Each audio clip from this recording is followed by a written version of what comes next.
Welcome back, guys. This is Adwikta, and we are now in neutrals for the Rise of Shadows Arena card valuation review video.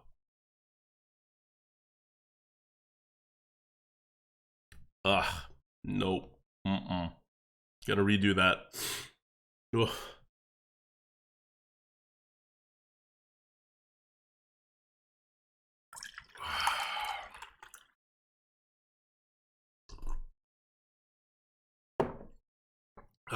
This would have been so much better if I had someone else to talk for like half the time. Alright, okay.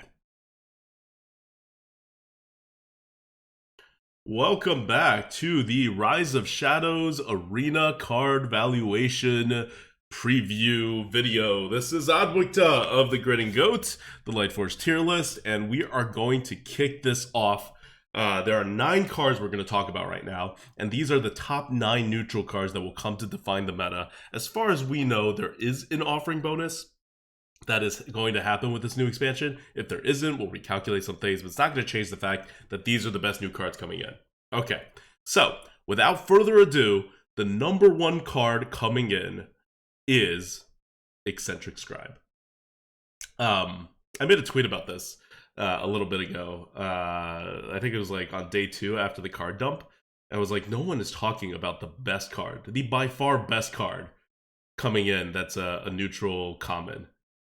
People were all talking about some other card like, God, I can't even find it. It's so low. It's such a mad card that it's so low. But people were all really hyped up about this burly shovel fist guy, which, spoilers, is not even in this video as a top 9 card. Burly shovel fist is a 9-mana 9/9 rush. It's not that good. It's good. It's not a top 9 card. It's not even number 10. It's not like I arbitrarily drew a line just to leave him off. Anyway, Eccentric Tribes, 6 mana, 6/4, Death Rattle, summon 4 1/1 Vengeful Scrolls. Vengeful Scrolls are just 1/1s. They're neutral. They don't do anything. This morning, this is Sunday that I'm recording this. This morning, finally, someone made a post on Arena HS that was like, "Are we really sleeping on this card, guys? It's a neutral Savannah high main with 1 less health." And I'm like, finally. Because when I was doing the search, I actually searched Arena HS for all comments and all like topics. Not a single person even mentioned Eccentric Scribe. So I don't know how it flew under the radar for so long, but this is a neutral high main. It's not as good as a high main. It's not a beast, and it's missing a health. You know, that all matters. But arguably 4 1/1s is better than 2 2/2s. Especially in a meta without neutral 1 damage clears anymore. Now that Dragon Maul is out, and Missile Launcher is also out. So, Eccentric Tribe is going to be freaking annoying as hell to remove. I don't know. I don't know how people are going to deal with this. Like, this is hugely meta defining. Worm is 8 mana, 7/7, and this is rated higher than a Worm because it can be played way earlier, and it's basically a Worm. So, for those people missing Worm and thinking we're out of the Worm meta, we are not out of the Worm meta. And if Worm was any indication, and really not just Worm, but if you also look at, this is the same thing with Haunted Creeper, and why I think Haunted Creeper is going to be under-bucketed almost certainly. If you look at Egg Napper and Replicating Menace, they're both in the bottom of the 4th bucket. And Worm itself, I forget which bucket it is, but I know it was also under-bucketed. Like, anything that generates 1/1s on Death Rattle gets heavily under-bucketed because people just don't value them enough. People just don't pick them enough. I don't know why. So, here's another card. It has Death Rattle, 4/1, summon 4 1/1s. And on top of that, it's going to be under-bucketed. And it's a common neutral. So, this is going to dominate the meta, flat out. I have very little doubts about this. 152, by the way, is better than Primordial Drake, better than Egg Napper, better than Keening Bashi, better than Mashag, Announcer, better than Dragon Maul Scorcher. It's not as good as a Basilisk, but it's up there. Better than a Gastropod, better than a Frost Rider. Like, this is as dominant as neutral cards come. And it flew under, most of y'all's radars as well. So I'm not saying like, oh, look how dumb the average player is. They don't know how this card is good. It's getting underbucketed. Good players are sleeping on this card too. So yeah, if you're looking for a candidate to win more games really early on, take every Eccentric Scribe you see. All right, next card. This card's only 3 points lower at 149, so still like absolutely insane score for a card, for a neutral card. Absolutely insane score. Like this is like Ungoro levels of ridiculous neutrals. Now I don't want you guys to think, when I say that, I don't want you guys to think like Ungoro's coming back and all the neutrals are going to be dominating again and all the games are going to be the same. It's not. In the last meta, there are 11 cards above a 135. In this meta, there's 5. Oh, sorry, 6. There's going to be 6. So, like, yeah, we have a smaller card pool, but it's not that much smaller. Like, there's going to be less neutral bombs than the prior metas have. But the neutral bombs are going to be just as powerful. So we talked about Eccentric Scribe. We're now going to talk about Henchclan Hogsteed. 2 mana, 2/1 rush. Death Rattle, summon a 1/1 Murloc. So it's your typical 2 mana for a 2/1 and a 1/1, except the 2/1 has rush. It's pretty insane because the rush, first of all, triggers the death rattle. Second of all, just the fact that it is a death rattle protects the 1/1. So if you're facing something like a 2/2 or whatever, even if it didn't have rush, like even if you had to play it first, they're not going to be able to like kill your 1/1 or whatever. Yeah, it's a pretty insane card. It's also a beast for those who care. But even if it wasn't a beast, it'd still be pretty damn high, like around this high. 149. Before we go any further, I'm going to talk a little about how these cards are not how they're rated, but just what these scores mean.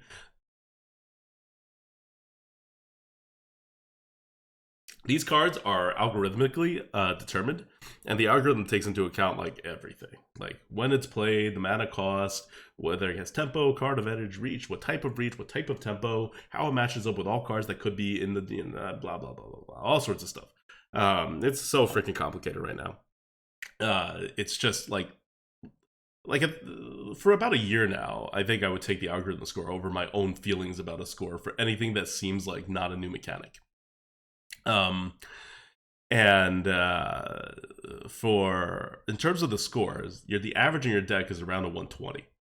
The average card that Blizzard prints is around a 100. Like we actually, this is not like a happenstance that happens. We actually score it and we recenter it every single time to make sure this is always true. So 100 is always the average card. And because of the way drafting works, 120 is always the average card in your deck. What it means for a card to be above 120 as a neutral, like significantly above 120. So I usually have 135 as a cutoff. Like anything over 135 and it's a neutral card, it is oppressive on the entire meta, unless it becomes overbucketed. Because you will see it everywhere in all the decks, and it will have that level of impact, like the class card impact, good class card impact. That's what these neutrals are. For a class card, it takes about 160, maybe 155 to be that level of oppression, because you just don't see class cards that much. But these are levels in which it becomes kind of not fair, or like kind of boring, right? Because you just see them. For neutrals, it's not so much not fair as it is boring, because the meta kind of becomes samey, because you're being run by neutral cards, right? Like remember Ungoro and all the Primordial Drakes. Like, yeah, another Primordial Drake. And then remember when Bone Mare was a thing. Remember when Giggling Inventor before the nerf. Like, when neutrals get oppressive, it just gets samey. When class cards get oppressive, it gets unfair. So when class cards go over 160 or 155, you have some unfair cards. Slight spoiler, there's not going to be that many cards in this expansion that's over 160 for classes. There's some, but it's not as ridiculous as I think I thought before I actually like mathed everything out. Okay, so where everything presented here, well, the first 3 cards presented here are all going to be in this over 135 range. So it is oppressive for neutral. You're going to see it everywhere. It's going to define the meta unless it's overbucketed. So Eccentric Scribe, get ready for a lot of 1/1s. And then Henchclan Hogsteed, get ready for a lot more things with 1 health. Like, I don't know what to say about this. It's just being able to ping is going to be, especially multi-ping, is going to be more relevant than ever. Third card to finish this off is 142. We're now at around Primordial Drake level, so still insanely good. Is a Dalaran Crusader, 5 mana, 5/4, Divine Shield. Pretty normal stat stick. It's better than a Pit Fighter, which was a 5 mana, 5/6, because Divine Shield is usually worth more than 2 damage, especially when it's on a big body. So it's pretty good. Not much to say about it. They just gave us an overstated minion at 5. Now, these are the super premiums. Remember these 3. Eccentric Scribe, HenchClan Hogsteed, Dalaran Crusader. They are going to define your meta. And if you look at how your meta is defined, that is a 6-drop, a 5-drop, and a 2-drop. So I think that gives you a pretty good idea of the meta. The meta is going to link up from maybe 1, but definitely starting at 2, all the way through 6. And then it's going to fall kind of like off a cliff into weird stuff, but without a lot of taunts and whatever other stuff. So your Curve Stone is going to run through 6. Next, we're down to 135. So this is the borderline. I said 135 was kind of the line for when I don't like it, when neutral cards get above this number. This one's a little different. The HenchClan Hag, and it's different because its potential is basically combo. It's a 4 mana 3/3 Battlecry, summon 2 1/1 amalgams with all minion types.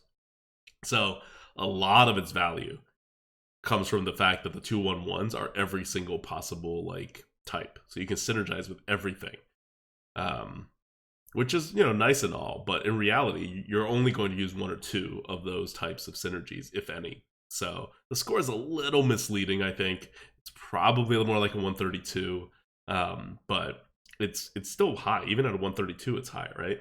Why? Because you have so much stats piled onto this thing.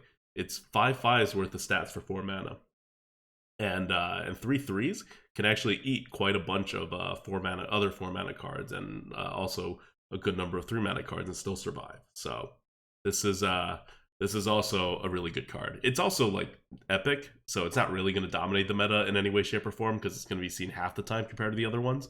But just don't shy away from drafting this guy. It's good. And then 131, still very powerful, is a Proud Defender. 4 mana, 2/6, taunt, has +2 attack when you have no other minions. So here's how this card is going to work. You're going to play it on 4, and it's going to be a 4/6 with taunt.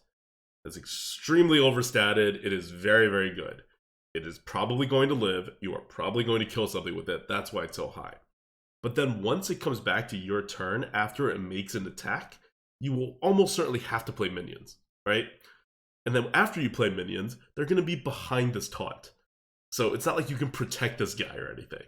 And the next turn, your opponent is just dealing with this guy as something with 2 attack. And so it's like a lot less powerful.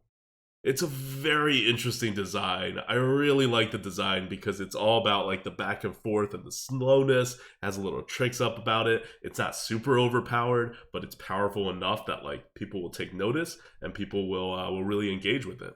So Proud Defender, I think, will be the most thinking-wise meta impact card. Like every time you see it, you'll be like, oh, how am I gonna play like either with it or against it? And you're going to see it enough times because it's a very good neutral card, and it's a very solid 4-drop. I think it may be the best 4-drop outside of HenchClan Hag, even in the it's the best 4-drop outside of HenchClan Hag. In fact, your top 2 4-drops now are HenchClan Hag and Proud Defender. So it's going to be a different game on 4 because it's all new cards. Okay. So these are all pretty powerful cards. They're super premium, and the last 2 we talked about are like sort of premium. After that, we are now going to drop off into a slightly less premium fare. The next 4 cards are about the same range, 124 to 122. You have Batterhead, epic card, 8 mana, 3/12 rush. It's not very good stats, but it has this ability. After this attacks and kills a minion, it may attack again, unlimitedly. So it basically has like as many Wind Fury things as possible, as long as it can attack and kill something. So you can't use it to like go face repeatedly. And it has 12 health, so it could take care of quite a number of things. What will you be using it for? Like probably to clean up a lot of 1/1s, right? Like that's where it's going to get its value. It is an epic card. You're not going to see it that much, but it's pretty good. It's above, it's, you know, at 124, it's above your average card in your deck, and it's a neutral. So definitely worth considering putting into your deck. I don't know how this is going to get bucketed. I could see this being bucketed very low. I can't see this being bucketed higher than it is. It's either going to be bucketed correctly or it's going to be bucketed on the low side. So keep an eye out for this. It'd be a weird thing for Blizzard to look at this and be like, "Oh, this is the OP card." It actually came out a higher score than I thought it was going to be. But yeah, 8 mana, 3/12, rush. After this attacks and kills a minion, it may attack again. Okay, next card, Spellbook Binder, more 2-drops, 2 mana, 3/2, Battle Cry. If you have spell damage, draw a card. You're probably not going to have spell damage. You're probably not going to draw a card. But you know what? If you do have spell damage, that's an insane upside. A Raptor is something like a 110. So it's getting like 14 points for the potential to draw a card. That may seem like a lot, but there's not that few spell damage in this game. Like, spell damage is a thing, especially in some classes. Next, 4 mana, another 4-drop, Soldier of Fortune, 122. Whenever this minion attacks, give your opponent a coin. It's a 4 mana, 5/6. So it's your new Hoarding Dragon.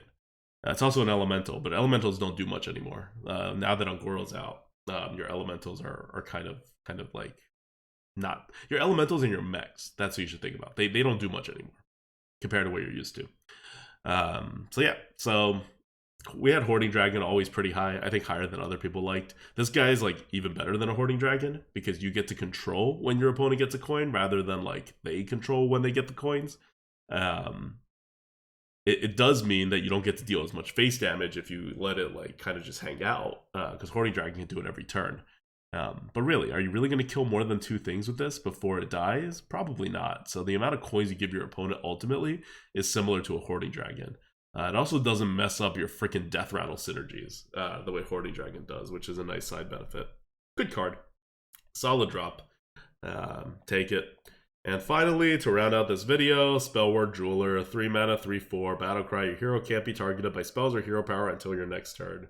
Not terribly relevant for Arena, the ability, but it is a 3 mana, 3/4, and that is a strictly positive ability.